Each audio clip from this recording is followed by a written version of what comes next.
कर्नाटक प्रदेश की राजधानी बेंगलुरु में एक परिवार रहा करता था, जिस परिवार का शादी होकर 2 से 3 महीना हुआ होता है और जिस शख्स का शादी होता है उसे कोई काम से मुंबई जाना होता है। मुंबई जाने के बाद उसे पता चलता है कि हमें यहाँ काफ़ी दिन रुकना है। फिर वह अपना बीवी को फ़ोन करता है और बताता है कि तुम मुंबई घूमना चाहोगी। उसकी जो बीवी होती है वो खुशी से चार चार हो जाती है और बोलती है कि आज तक हम मुंबई टेलीविज़न और मूवी में देखा करते थे, असली में नहीं देखे हैं, अपनी आँखों से नहीं देखे हैं। उसका पति है वो बताता है कि 7 अक्टूबर 2011 का तुम्हारा कंफर्म टिकट करवा दिया हूँ, तुम बेंगलुरु से ट्रेन पकड़ के मुंबई आ जाना, हम यहाँ से तुमको रिसीव कर लेंगे। उसकी पत्नी निर्धारित समय पे, निर्धारित दिन पे वहाँ पहुँचती है और ट्रेन पकड़ लेती है। ट्रेन पकड़ने के बाद अपना सीट पे जाकर बैठती है और सबसे पहला फ़ोन अपने ससुर और सास को करती है कि हम ट्रेन में बैठ चुके हैं और मेरा सीट भी मिल चुका है और अपना सीट पे ही बैठे हैं।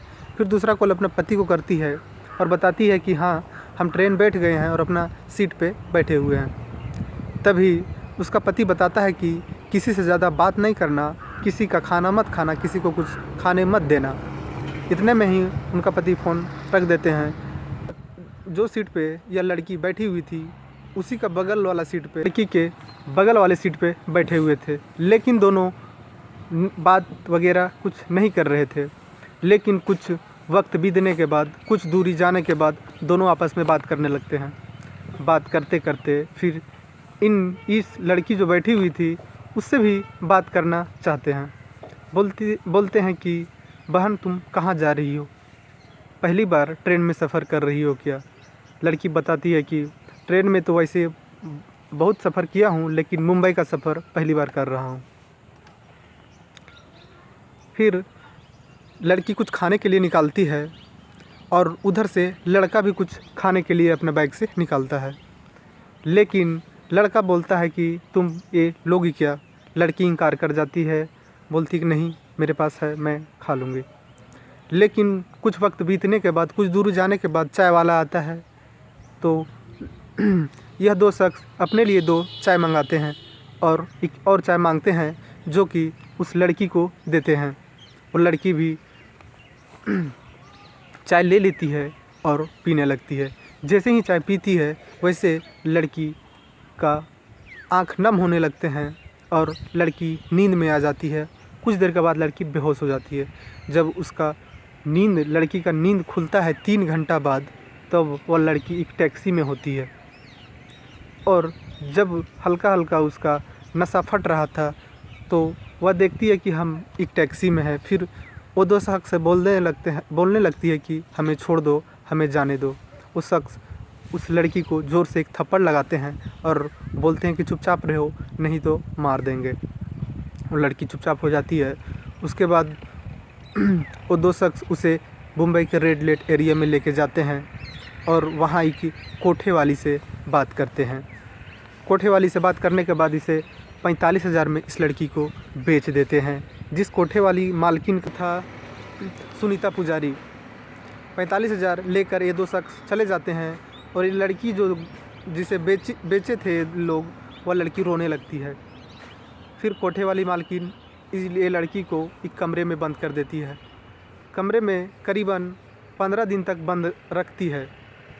16वां दिन में उस लड़की को अपने और जो कोठा में धंधा करती थी उस लड़की से बुलवाती है कि तुम उसे जाके ये सब काम करने के लिए मनवाओ, नहीं तो उसे जान से मार देंगे। ये लड़की लोग जाके उससे बोलती है कि तुम्हें भी अब यह काम करना होगा, यहाँ से निकलने का कोई रास्ता नहीं है।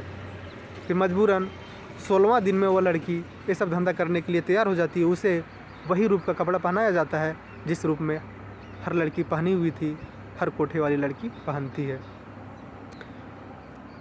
और यह लड़की को भी वही लड़की के साथ में खड़ा किया जाता है।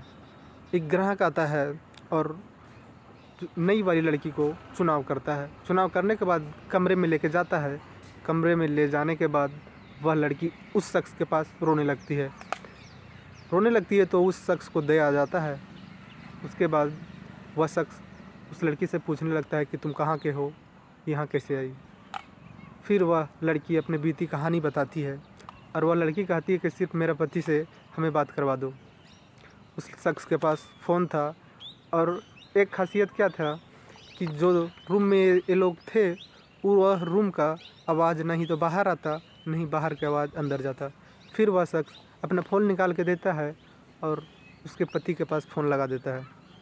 अपने पति से फुट फुट कर रो कर अपनी कहानी बताती है। उसका पति बेचैन होता है और फिर वहीं रेड लाइट एरिया में जो कोठे पर थी उस कोठे पर पहुंचता है उसका पति। पहुंचने के बाद वहाँ कोठे पर जाने के बाद लड़की का चुनाव करने लगता है, लेकिन दूसरे लड़की को देखकर यह शख्स इनकार कर देता कि हमें नहीं, जो नई लड़की आई है वो लड़की चाहिए। वो लड़की को बुलाया जाता है। जब वो लड़की आती है तो वो लड़की को यह शख्स देखता है तो वह लड़की का आँख नम हो जाता है। फिर यह शख्स बताता है कि हमें यह लड़की चाहिए। फिर वह लड़की को लेकर कमरे में जाता है शख्स और उससे पूछने लगता है तुम्हारे साथ यह कैसे हुआ। सारी कहानी बताती है लड़की। लड़की का नाम तानिया था, तानिया। लड़की का नाम तानिया होता है। तानिया बताती है, उसका हस्बैंड सुनकर सोचने लगता है कि इसे यहाँ से कैसे निकालूं। अगर ऐसे लेके जाता हूँ तो यहाँ के लोग हमें मार देंगे, इसे भी मार देंगे। फिर वह लड़का तुरंत पुलिस को फ़ोन लगाता है और बताता है अपने बीते कहानी को। फिर वहाँ पुलिस आते हैं और वह जो कोठा था उसे घेर लेते हैं। घेरने के बाद सुनीता और उसके हस्बैंड को बाहर निकाला जाता है और दोनों को पुलिस अपने हिफाजत में पुलिस स्टेशन लेके आती है और उस कोठे को भी सील कर देती है। और जो सुनीता पुजारी थी कोठे के मालकिन, उसे भी गिरफ़्तार कर लेती है। फिर यह दोनों जोड़े को बेंगलुरु वापस भेज देते हैं।